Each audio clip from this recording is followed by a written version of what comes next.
ఎందుకంటే ఆయన ఏమనుకుంటే దొంగలు లంగలు దోసుకున్న వాళ్ళు అవినీతి పనులు ఎంతమందికి టికెట్ ఇచ్చినా అందరికి సిట్టింగ్ ఎమ్మెల్యే టికెట్లు ఇచ్చి మనిషికి 40 కోట్లు ఇచ్చి పంపించిండు. ఆయన ప్రజలు తెలంగాణ ప్రజలు ఎంత చైతన్యవంతులంటే రజాకారులను తరిపి కొట్టిన వీర వనితలున్న పుట్టిన గడ్డ ఇది. రావి నారాయణ రెడ్డి వారు లాంటి వాళ్ళు మొట్టమొదటిగా గలమెచ్చింది మా భువనగిరి జిల్లా మీదకి వెళ్ళి. అలాంటి వారి ముందు ఈ రజాకారు పెద్ద లెక్క కాదు కాబట్టి మన బుద్ధి చెప్పిన ఎన్నికల్లో. అందుకనే కనీసం 2-3 స్థానాలను డివైడ్ తెచ్చుకోవాలి అని చెప్పి బస్సు యాత్రను బయలుదేరి కాంగ్రెస్ పార్టీ మీద ముఖ్యమంత్రి మీద 10 ఏళ్ళు ముఖ్యమంత్రి చేసిన వాడు ఇష్టం ఉన్నట్టు మాట్లాడుతున్నాడు. అందుకని మొన్న ఎన్నికల కమిషన్ కూడా రెండు రోజులు బ్యాన్ పెట్టింది. 70,000 పుస్తకాలు చదువుకున్న పెద్ద మనిషి నువ్వు 10 ఏళ్ళు ముఖ్యమంత్రిగా ఉండి ఆ భాష మాట్లాడొచ్చాను. ఎవరు అనకుండా ఇష్టం ఉన్నట్టు ఆ సిరిజన్లో నా నోటితో చెప్పాలంటే టీవీలలో వచ్చినా ఇక్కడ రికార్డ్ అయిన సభ్య సమాజం మహిళలు అందరూ కూడా ఏం భాష అని చెప్పి బాధపడతారు. ఆ తిట్ల భాష నేర్పించిందే కేసీఆర్. మొన్న మాత్రం ఎలక్షన్ కమిషను 2 రోజులు కాదు అసలు శాశ్వతంగా బహిష్కరించేది ఉండే ఆయనకు. అంత గలీజ్ వర్డ్ యూజ్ చేసిండు. ఆ మాట ఎవరనలే. అలాంటి కేసీఆర్ పార్టీ శకం ముగిసిపోయింది. జూన్ 4 సాయంత్రం తర్వాత జూన్ 5వ తారీఖుని మీరు చూడండి ఏం జరుగుతుందో.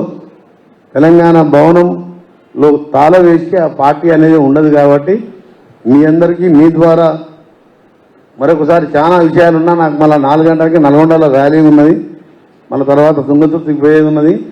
అయినా సరే కొన్ని విషయాలు మీ ద్వారా కూడా ప్రజలు చెప్పాలి. ఎందుకంటే పార్లమెంట్ ఎన్నికల్లో డోర్ టు డోర్ తిరగలేము. ఇదే సరైన వేదిగా మీరు కూడా నాకు అవకాశం కల్పించినందుకు మీకు చాలా ప్రత్యేకంగా ధన్యవాదాలు ప్రెస్ క్లబ్ వారికి. ఎందుకంటే ఈ ఎన్నికలు దేశ భవిష్యత్తును మార్చే ఎన్నికలు ఇవి. పొద్దున్న లేస్తే మత ఘర్షణలు చేసుకుంటూ మతాలు పెట్టుకుని విభిన్న కుల మతాలు కలిగిన భారతదేశం ఇది. ఏ చైనా రష్యా కాదు, ఈ నియంత్ర పాలన కాదు, ఇది ప్రజాస్వామ్య దేశం. ఈ దేశంలో ఈ పాలన సాగడం మంచి పద్ధతి కాదు.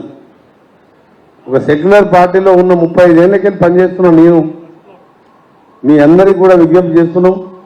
ఇలాంటి వారికి బుద్ధి చెప్పాలని మరొకసారి ప్రెస్ క్లబ్ వారికి ధన్యవాదాలు తెలియజేసుకుంటూ మీరు క్వశ్చన్స్ అడగండి. ఏం సమాధానం లేదు. మీ ఏ క్వశ్చన్ అయినా ఆన్సర్ చెప్తా కానీ మీరు కూడా ఆలోచించాలి. ప్రెస్ వాళ్ళ గురించి నేను మొదటిసారి ఆయన ముఖ్యమంత్రి అయినప్పుడు నేను ఫస్ట్ 1-2-3 నెలలు నీ అన్నారే తెలంగాణ కోసం కొట్లాడి. సరే దళితునికి చేయకున్నా సరే ఆయన తెలంగాణ దొంగ దీక్ష చేసిండో, ఆయన తెలంగాణ ఉద్యమంలో ఆయన పాత్ర ఏందో అందరికీ తెలుసు. నా పోరాటంలో ఆయన ఒక పైసా మాత్రమే. ఆయన ఎప్పుడు పదవి వదిలిపెట్టుకోలే, ఎప్పుడు నిరాహార దీక్ష చేయలే. సిద్దిపేటలో కరీంనగర్లో మొదలు పెడితే సిద్దిపేట ఖమ్మం హాస్పిటల్ పోగానే జ్యూస్ తీసుకున్నాడు. ఆడికెళ్ళి నన్ను నిమ్స్ తీసుకుపోరు అని బదిలాడితే నిమ్స్లు తీసుకుపోయి జాయిన్ చేస్తే మంచిగా టిఫిన్లు ఉప్మాలు అన్నీ తినుకుంటా మొత్తం ఆ నిమ్స్ హాస్పిటల్ మా గోనె ప్రకాశరావు గారు సమాచార హక్కు కింద తీసుకొచ్చిన మీకు కూడా సెటిల్ ఇస్తారు. మా పిఆర్ఓ గారు మీ అందరికి కూడా సెటిల్ ఇస్తారు. ఏ డే రోజు ఎన్ని మెడిసిన్స్ ఇచ్చినా ఏ ఇంజక్షన్స్ ఆ ఇంజక్షన్ తీసుకుంటే ఎన్నేళ్ళు బతుకోవచ్చు అది కూడా తీసుకొచ్చిన మీ అందరికి కూడా మా పిఆర్ఓ గారు కాపీలు ఇస్తారు. నేను గడియారం దగ్గర 9 రోజులు కూర్చున్నా. 10th ఎర్లీ మార్నింగ్ నన్ను ఉస్మానియా సూపరింటెండెంట్ గారు రోజు ఇక్కడి నుంచి వచ్చి చెక్ చేసేవాళ్ళు. మా ముఖ్యమంత్రి ఉండే కిరణ్ కుమార్ రెడ్డి. ఫస్ట్ ఏమనుకుంటేమో ఆఖరికి ఉస్మానియా హాస్పిటల్ వచ్చి వాళ్ళు టీవీలలో నేను అక్కడ మొత్తం అన్కాన్షియస్ పోయి స్టేజ్లో ఉంటే వాళ్ళు టీవీలలో ఇంటర్వ్యూ ఇస్తూ ఇంటెలిజెన్స్ వాళ్ళు రిపోర్ట్ ఇస్తాం. ఇంకా గంట లేట్ చేసినా ఎప్పుడైనా ఆయన కోమాలకు పోవచ్చు, ఆయన చనిపోయే ప్రమాదం ఉందని చెప్తే 10th డే మార్నింగ్ నన్ను తీసుకొచ్చి నిమ్స్లో అరెస్ట్ చేసిన. ఆ రోజు కూడా 10-20 వేల మంది మిడ్ నైట్ అడ్డం పడ్డారు నన్ను.